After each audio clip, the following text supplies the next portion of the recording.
Então, os protetorados eram espaços territoriais que estavam submetidos ao governo português daquela época. Não eram estados autônomos em si. A potência colonizadora, a potência dominadora, dá a autonomia política, de modo geral, ao protetorado, mas não lhe dá uma autonomia total. E a Lunda Choco não era o único protetorado. Diz o movimento do protetorado português Lunda Choco, eles reivindicam, na verdade, o acordo feito no período de 1885 a 1894. Nessa época, os protetorados estavam sendo estabelecidos para cumprir diretrizes que tinham saído da Conferência de Berlim. Então, o estabelecimento dos protetorados nada mais era do que uma justificativa legal da ocupação dos espaços dos africanos, das terras africanas. 8 anos antes da Conferência de Berlim, realizou-se a Conferência Geográfica de Bruxelas, que já tinha dividido o reino do Congo, particularmente, entre Congo-Brazzaville, atribuído aos franceses, Congo-Leopoldville, atribuído aos belgas, e o Congo angolano, que na verdade o território angolano, que já estava ocupado pelos portugueses, e onde estava a capital do reino do Congo, Mbanza-Congo, que hoje é a capital da província do Zaire, de Angola. Ok? Então, a Conferência de Berlim é uma conferência que aconteceu na sequência da Conferência Geográfica de Bruxelas, para dar continuidade à justificativa, à legitimação da ocupação das terras africanas por potências europeias. É a partir deste momento que nasce o protetorado Lunda Chokwe. Mas não foi o único protetorado constituído naquela época. Porque a partir daí já começam a se efetivar realmente os tratados que tinham sido feitos entre os países europeus a partir da Conferência de Berlim, realizada em 1884. Eu pergunto, por que o movimento do protetorado português Lunda Choco reivindica um espaço territorial autônomo para ele dentro do país chamado hoje Angola? Porque essas fronteiras que nós temos hoje, nós já herdamos exatamente da potência colonizadora que estabeleceu o espaço dos Lundas, de acordo com os tratados dos protetorados que foram sendo feitos. Se os Lundas reivindicarem um espaço, haverá razão dos Cabindas também reivindicarem um espaço. E não é disso que se trata.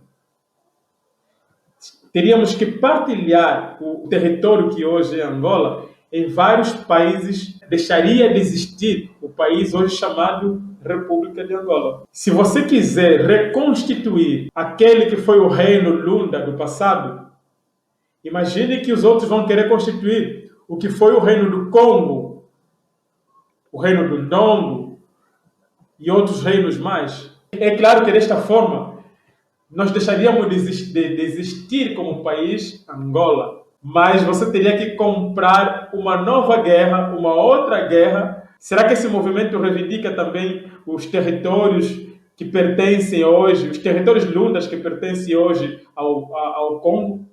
Esse movimento também vai reivindicar os territórios lundas que pertencem hoje à Zâmbia? Então não há por que reivindicar o território apenas que está em Angola.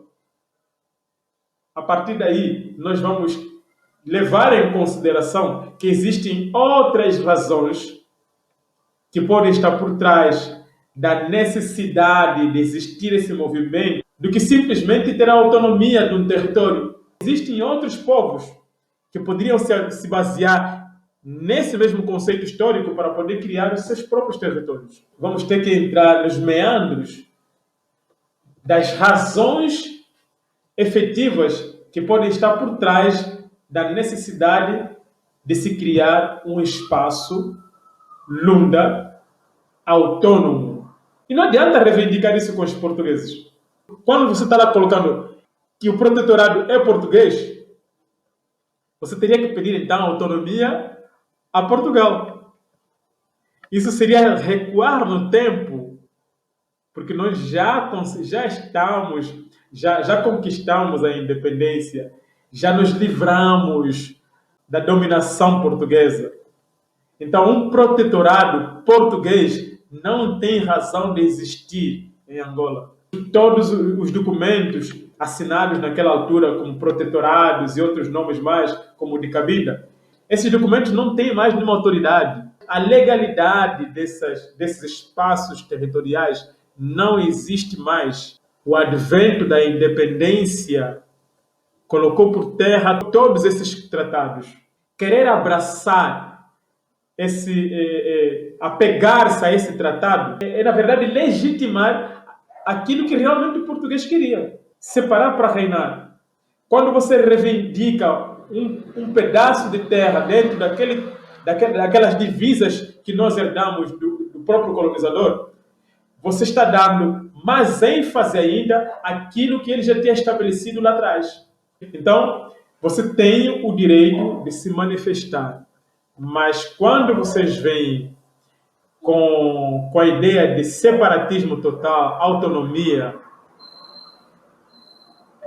eu acredito que a maior parte dos angolanos não é isso que quer. Nós não temos, inclusive, maturidade para isso. Um é esse separatismo, outro é a ideia que vem depois com a questão do federalismo. Estamos saindo da história para entrarmos numa ideia mais contemporânea do federalismo trazida pelo PRS. Essa ideia do federalismo é uma ideia partidária. Então, é uma proposta que não separa a Lunda de Angola, que não dá independência a Lunda. A ideia da federação, nós ainda não temos maturidade para estabelecê-la em Angola.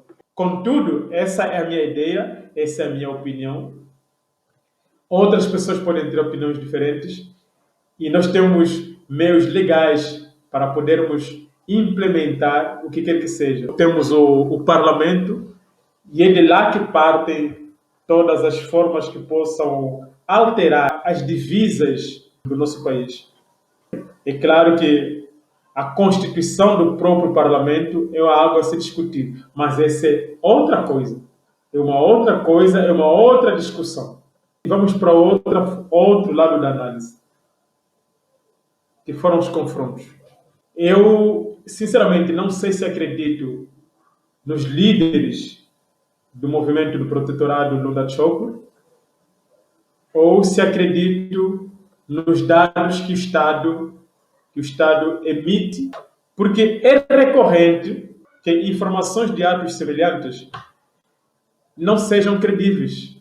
E porque se tratando do Estado, que é administrado por um governo de partido único, todas as dúvidas devem ser consideradas. Todas as dúvidas. Acredito, sinceramente, que houve excessos da reação das forças de ordem. Acredito que, da mesma forma que têm sido rechaçadas as manifestações em outras partes do país, assim terá acontecido na Lunda Norte. Nós temos que assumir que, tanto da parte do Estado, quanto da parte do movimento que reivindica a autonomia, todos nós estamos de olho na riqueza daquela região.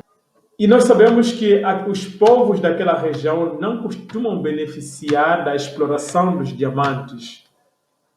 Então, a má governação do Estado, a má governação da distribuição das riquezas que são exploradas naquela região, esse é um dos motivos que incentiva, é um dos motivos que incentiva constituições de grupos como o movimento do protetorado Lunda Choco. Porque se as riquezas que são exploradas naquela região fossem devidamente distribuídas àquela população, esse movimento não teria a devida força para que pudesse reivindicar, não teria força para fazer manifestações que pudessem atacar uma esquadra. O que está faltando da parte do Estado é justamente dividir as riquezas daquela região, devolver a parte que cabe àquela região. Moral da história: o que nós precisamos são dois aspectos. De um lado, de um Estado que se organize e devolva ao povo da Lunda Norte aquilo que lhe é devido. De um lado é isso. E do outro lado, a consciência que as lideranças do movimento do protetorado precisam ter de que não há necessidade de um Estado autônomo Lunda, de um Estado independente dentro das fronteiras de Angola. Absolutamente não há. Até porque quem eles representam? Será que todos os Lundas querem essa independência? A independência que foi conquistada em 11 de novembro de 1975, apesar de toda a confusão que eclodiu depois disso, e mesmo com ela, aliás, aquela independência é suficiente. O Estado precisa de uma reforma, precisa de uma outra revolução. Na verdade, são três aspectos. Eles não precisam ser autônomos. Estamos falando de um Estado que precisa investir na Lunda aquilo que é devido. Estamos falando de um Estado que precisa ser reformado. Há que reconhecer que o Parlamento não pode ter uma maioria absoluta só para dar voz ao MPLA. Tem que haver uma maior diversidade e equilíbrio da diversidade. É conversa para um outro momento, mas é aí que está. São dois genes. Um é a monopolização do Estado pelo MPLA e a outra é a riqueza que está na Lunda. A missão da parte tanto de grupos que possam estar por trás do movimento de protetorado Lunda, quanto dos grupos governantes.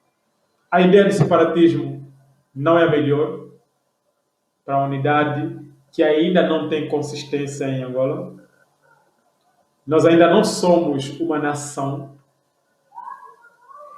De outro lado, a necessidade do Estado começar necessariamente a investir mais nas Lundas por meio da exploração dos diamantes.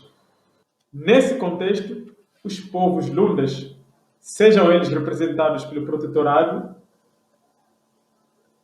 pelo movimento protetorado ou por outros movimentos, têm razão. Têm toda a razão de reclamar. Devem reclamar. Devem manifestar-se. Porque as balizas, quero dizer também que as balizas legais para a realização das manifestações, o Parlamento não tem só, claro, gente do MPLA, mas o Parlamento foi constituído com a maioria absoluta do MPLA para que as ideias do MPLA prevalecessem no governo e no Estado. Isso quer dizer que as balizas estabelecidas para a realização das manifestações são balizas a favor do MPLA. Não necessariamente só a favor do Estado, mas a favor do MPLA.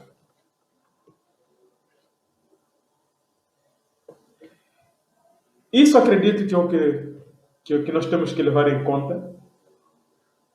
É o grande resumo que eu posso aqui deixar. Então, são três aspectos. Três aspectos que devem ser implementados que têm a necessidade de ser implementados a partir desses confrontos. Nada de separatismo. Primeiro. Mas é legal a reivindicação de mais dinheiro para as lundas. Esse é o segundo aspecto. Urgente distribuir a riqueza, devolver a riqueza das lundas aos povos das lundas. Políticas que possam e devam fazer isso. E quem tem que implementar isso é o Estado. E o Estado só poderá fazer isso quando se cumprir um terceiro aspecto, que é despartidarizar